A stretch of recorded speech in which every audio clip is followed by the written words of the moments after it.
دوستان محترم، آج تیسری وہ آیت کریمہ جس کو اللہ تبارک و تعالیٰ نے یا ایھا الذین آمنوا کہہ کر ہم سے خطاب فرمایا۔ اللہ رب العزت قرآن عظیم کے اندر سورۃ البقرہ کی آیت نمبر 172 میں ارشاد فرماتا ہے، یا ایھا الذین آمنوا، اے ایمان والو، کلوا من طیبات ما رزقناکم، ہماری دی ہوئی ستھری چیزیں کھاؤ، پاکیزہ چیزیں کھاؤ، واشکروا للہ، اور اللہ کا شکر ادا کرو، ان کنتم تعبدون، اگر تم اسی کی عبادت کرتے ہو۔ اللہ رب العزت نے اس آیت کریمہ کے اندر ایمان والے بندوں کو یعنی ہم سے خطاب فرمایا، اور اللہ ارشاد فرماتا ہے کہ اے میرے بندو، تم جو بھی کھاؤ پاکیزہ کھاؤ، صاف ستھرا حلال کھاؤ، حرام کا لقمہ اپنے پیٹ میں نہ ڈالو۔ یہ اللہ تبارک و تعالیٰ نے سے ارشاد فرمایا۔ اور دوسرا حکم کیا ہے کہ جو بھی میں نے اپنی نعمتیں عطا فرمائی ہے ان نعمتوں پر میرا شکر ادا کرو، میری نعمت حاصل کرنے کے بعد ناشکری نہ کرو۔ ایسا نہیں کہ تم نے میری نعمتوں کو استعمال کیا، اس سے فائدہ اٹھایا اور پھر اس پر تم ناشکرے ہوئے۔ اگر تم نے ایسا کیا تو پھر تمہاری وہ نعمتیں چھین لی جائیں گی، اور اگر تم نعمتوں پر شکر ادا کرو گے تو اللہ رب العزت قرآن عظیم کے اندر ارشاد فرماتا ہے، لئن شکرتم لازیدنکم، اگر تم شکر ادا کرو گے تو ہم نعمت کے اندر اضافہ فرمائیں گے۔ تو آپ دیکھیں اس آیت کریمہ سے دو حکم ہمیں ملے ہیں، ایک حلال کھانا اور دوسرا اللہ کا شکر ادا کرنا۔ دوستان محترم، اب حلال سے مراد کیا ہے؟ تو حلال کھانے سے مراد یہ ہے کہ جو آپ کھا رہے ہیں وہ بذات خود حلال ہو، جیسے کہ سبزی وغیرہ، اور جو حلال جانور ان کا گوشت ہے تو وہ بذات خود حلال ہے۔ اور دوسرا یہ کہ اس کا کسب بھی حلال ہو۔ کبھی ہوتا ہے کہ آپ جو کھا رہے ہیں نا وہ چیز تو حلال ہے، لیکن آپ نے جس طریقے سے اپنایا ہے وہ طریقہ غلط ہے، وہ حرام ہے۔ مثال کے طور پر کسی نے مرغی تو کھائی ہے لیکن چوری کر کے کھائی ہے، تو مرغی تو حلال ہی ہے لیکن اس کا چوری کرنا یہ حرام ہے۔ بکرا تو کھایا ہے، بکرا تو حلال ہے لیکن اس نے غصب کر کے کھایا ہے، چوری کر کے کھایا ہے، یہ حرام ہے۔ فروٹ اس نے کھایا ہے لیکن کہیں سے چرا کے کھایا ہے، تو فروٹ بذات خود تو حلال ہے لیکن اس کا جو طریقہ ہے نا وہ حرام ہے۔ تو کبھی کبھار ایسا ہوتا ہے کہ بندہ جو کھاتا ہے نا وہ چیز تو حلال ہوتی ہے لیکن اس کا جو کسب ہوتا ہے، اس کا جو حصول کا طریقہ ہوتا ہے نا وہ حرام کا ہوتا ہے۔ تو دونوں چیزوں سے بچنا ہے، یعنی دونوں طریقے سے حرام نہیں ہونا چاہیے، نہ وہ بذات خود حرام ہو اور نہ اس کا کسب کا طریقہ حرام ہو، دونوں اعتبار سے حلال ہونا چاہیے۔ چیز بذات خود بھی حلال ہو اور اس کا طریقہ بھی حلال ہونا چاہیے، اس کو کمانے کا طریقہ بھی حلال ہو۔ اس لیے کہ چوری سے کھایا، رشوت سے کھایا، ڈکیتی سے کھایا، کسی کو مار کر لے لیا، تو یاد رکھیں یہ ساری چیزیں حرام میں شمار ہوگی، اگرچہ آپ جو کھا رہے ہو وہ بذات خود حلال ہو۔ اب یہاں دیکھیں کہ رزق حلال جو ہے نا وہ اللہ نے ہمیں کیوں کہا کہ تم حلال کھاؤ؟ اس کی وجہ یہ ہے کہ اللہ پاک ہے اور پاک چیزوں ہی کو پسند فرماتا ہے، اللہ ناپاک کو کبھی پسند نہیں فرماتا۔ اور اس سے یہ چیز بھی یاد رکھے، بہت سارے لوگ یہ سوچتے ہیں فی زمانہ بڑے سمارٹ بنتے ہیں اور یہ سوچتے ہیں کہ ہم نے حرام کما بھی لیا تو کیا ہے، چلو تھوڑا بہت صدقہ کر دیں گے، خیرات کر دیں گے، اور روزہ افطار کرا دیں گے، 2-5 ڈیگے چڑھا دیں گے۔ تو اس طریقے سے وہ یوں سمجھتے ہیں کہ ہم حرام کما تو لیتے ہیں لیکن تھوڑا بہت ہم چیریٹی کر دیں گے نا تو ہمارا یہ سب کچھ ٹھیک ہو جائے گا۔ اللہ اکبر، اس کے حوالے سے اگر میں آپ کو ایک مسئلہ بتاؤں تو آپ کے کان کھڑے ہو جائیں گے۔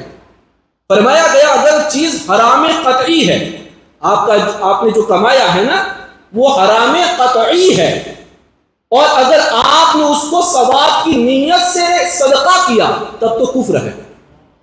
کیا ہے؟ کفر، بندہ کافر ہو جائے گا۔ حرام قطعی کو ثواب کی نیت سے اگر تم صدقہ کرو گے یا کہیں لگاؤ گے تو آپ کافر ہو جائیں گے، اور اگر جو آپ نے کمایا وہ حرام ہے اور وہ حرام ظنی ہے، اور اگر آپ نے اس کو ثواب کی نیت سے صدقہ کیا یا خرچ کیا تو یہ ناجائز و حرام ہے، اللہ تبارک و تعالیٰ اسے قبول فرمانے والا نہیں، اس سے کوئی فائدہ نہیں۔ بلکہ اس کی ایک مثال بیان کی گئی ہے کہ حرام کمائی سے اچھا کام کرنا یہ ایسا ہی ہے کہ اپنے ناپاک کپڑے کو پیشاب سے پاک کرنا. پاک تو ہونے والا نہیں ہے، کپڑا ناپاک ہے اور آپ پیشاب سے دھو گے تو کبھی پاک ہونے والا نہیں ہے.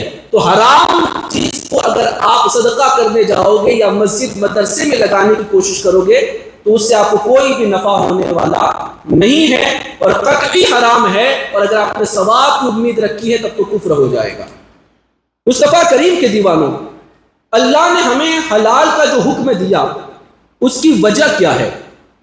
تو اس کی وجہ یہ ہے کہ بندے کو اللہ نے اپنی عبادت کے لیے پیدا کیا اور عبادت اسی وقت قبول ہوگی جب اس کے پیٹ میں حلال کا لقمہ ہوگا اور اس کا کپڑا بھی حلال کا ہوگا، ورنہ اس کی کوئی بھی عبادت اللہ کی بارگاہ میں قبول نہیں ہوگی. آپ حج پہ حج کرتے جائیں، عمرہ پہ عمرہ کرتے جائیں، نمازوں کے اندر اپنے سجدوں کو رگڑتے رہیں، آپ خوب صدقہ کرتے رہیں، خیرات کرتے رہیں، لیکن آپ کی کمائی حلال ہے ہی نہیں تو پھر یاد رکھنا آپ کو ذرہ برابر اس کا فائدہ نہیں ملنے والا. آج ہمارے بہت سارے نوجوان جو ینگسٹر ہیں نا، وہ ایک دوسرے کو دکھانے کے چکر میں وہ یہ دیکھتے ہی نہیں کہ حلال ہے یا حرام. بس اچھا بنگلہ بنانا ہے، بڑی کار خریدنی ہے، مجھے اس کے برابر جانا ہے، مجھے اس سے آگے جانا ہے، اس کو اوورٹیک کرنا ہے. اس کے چکر میں وہ پیسہ نہیں دیکھتے کہاں سے آ رہا ہے، بس جہاں سے آئے آنے دو. اللہ کے بندے، تجھے ہمیشہ نہیں رہنا اس دنیا کے اندر. یہ دنیا فانی ہے، تو کب دنیا سے چلا جائے گا تجھے پتا نہیں.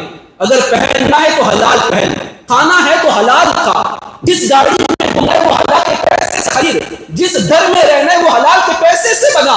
اور تجھے دنیا سے جانا ہے نا تو انتظام سارا حلال والا کر، تاکہ جب تم مر جائے اور جس چیز پر تیرا فاتحہ دلایا جائے وہ چیز بھی حلال کی پکا کی دلائی جائے. کہیں ایسا نہ ہو کہ وہ حرام کا جو کما کے تو نے جمع کیا ہے نا اسی کو سامنے رکھ کر تیرے لیے فاتحہ کیا جائے اور تجھے ذرہ برابر اس کا فائدہ نہ ہو. آپ جانتے حلال کی کمائی کا فائدہ کیا ہے؟ حضرت سعد بن ابی وقاص رضی اللہ تعالیٰ عنہ صحابی رسول ہیں، اللہ کے نبی صلی اللہ علیہ وسلم کی بارگاہ میں آئے اور عرض کیا، یا رسول اللہ صلی اللہ تعالیٰ علیہ وسلم، میرے لیے دعا فرمائیں کہ اللہ مجھے مستجاب الدعوات بنا دے، یعنی میں جو بھی دعا کروں اللہ قبول فرما لے. ایسی آپ دعا کر دیں. اللہ کے نبی چاہتے تو دعا کر دیتے نا، اور دعا کر کے کہہ دیتے کہ یا اللہ سعد بن ابی وقاص کو مستجاب الدعوات بنا دے. اللہ کے نبی صلی اللہ تعالیٰ علیہ وسلم نے یہاں پر مستجاب الدعوات بننے کا طریقہ بتایا اور دنیا بھر کے تمام مسلمانوں کو، قیامت تک آنے والے اپنے غلاموں کو یہ پیغام دیا، یہ نصیحت فرمائی کہ تم چاہتے ہو کہ تمہاری دعائیں قبول ہو تو حضرت نبی پاک صلی اللہ علیہ وسلم نے حضرت سعد بن ابی وقاص سے فرمایا، اے سعد اپنی خوراک کو پاکیزہ کر لو، اللہ تمہاری ہر دعا قبول فرمائے گا. اپنی خوراک کو پاکیزہ کر لو. لوگوں کو رلا کر آؤ گے اور مسجد میں گڑ گڑا کے دعائیں کرو گے، کبھی تمہاری دعائیں قبول نہیں ہوگی. کسی کا چوری کر کے آؤ گے اور مسجد میں دعائیں کرتے رہو گے، تمہاری دعائیں قبول نہ ہوگی. تم خانے کعبہ کا گلاف پکڑ کے بھی دعا کرو گے تو دعا قبول نہ ہوگی. تم کہیں پر بھی جا کے دعا کرو گے دعا قبول نہ ہوگی. دعا تب قبول ہوگی جب تمہارے پیٹ کے اندر حلال کا لقمہ ہوگا.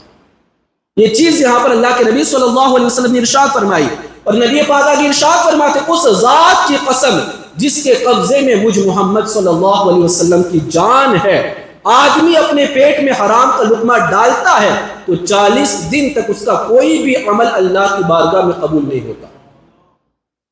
40 دن تک کوئی عمل اس کے اللہ کی بارگاہ میں قبول نہیں ہوتا. اور آگے میرے آقا ارشاد فرماتے، جس بندے کا گوشت سود اور حرام خوری سے اگا اس کے لیے جہنم کی آگ ہی زیادہ بہتر ہے.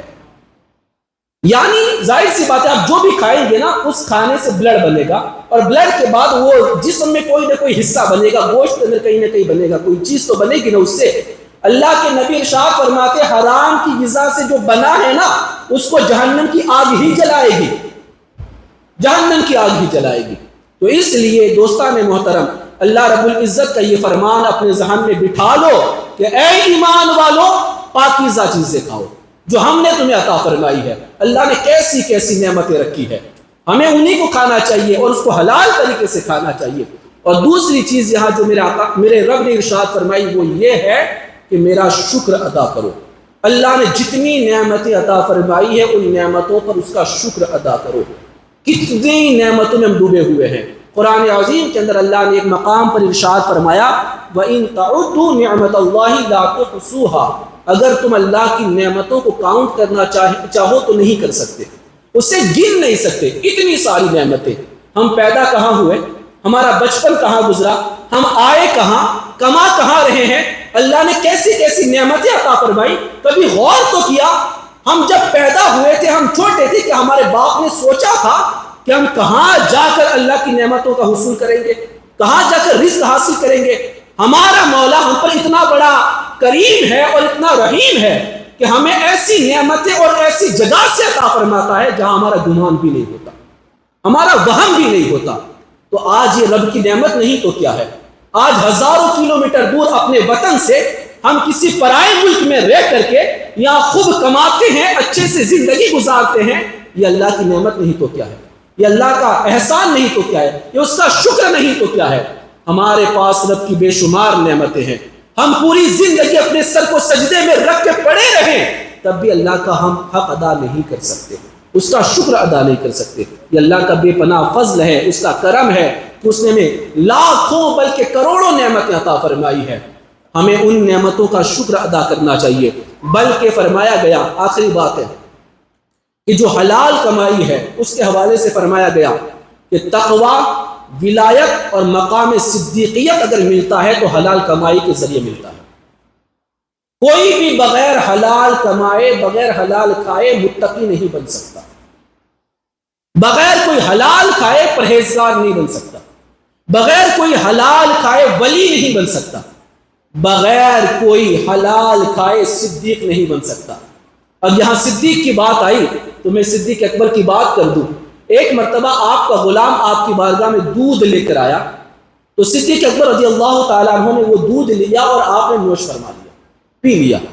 تو غلام نے کہا حضور میں جب بھی کوئی چیز آپ کے پاس لے کر آتا ہوں تو آپ پہلے پوچھتے ہیں کہاں سے لے کر آئے، یہ کیسی چیز ہے، اور پھر آپ تناول فرماتے ہیں، پھر آپ اسے استعمال فرماتے ہیں، لیکن یہ دودھ تو آپ نے پی لیا اور کچھ پوچھا ہی نہیں۔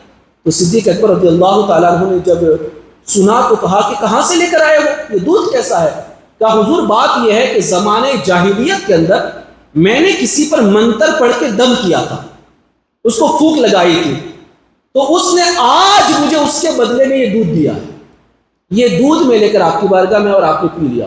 اتنا سننا تھا، حضرت صدیق اکبر رضی اللہ تعالیٰ عنہ نے اپنی انگلی کو گلے میں ڈالا اور گلے میں ڈال کر جو دودھ پیا تھا وہ دودھ واپس نکالا، کی وامٹنگ کی، اس کی سارا دودھ آپ نے باہر نکالا انگلی ڈال کر، اور پھر نہایت عاجزی اور انکساری کے ساتھ دربار الہی میں عرض کیا یا اللہ جس پر میں قادر تھا وہ میں نے کر دیا، اور اس دودھ کا جو تھوڑا بہت حصہ جو میری رگوں میں کہیں رہ گیا ہے پروردگار عالم اسے تو معاف فرما دے، اسے تو معاف کر دے۔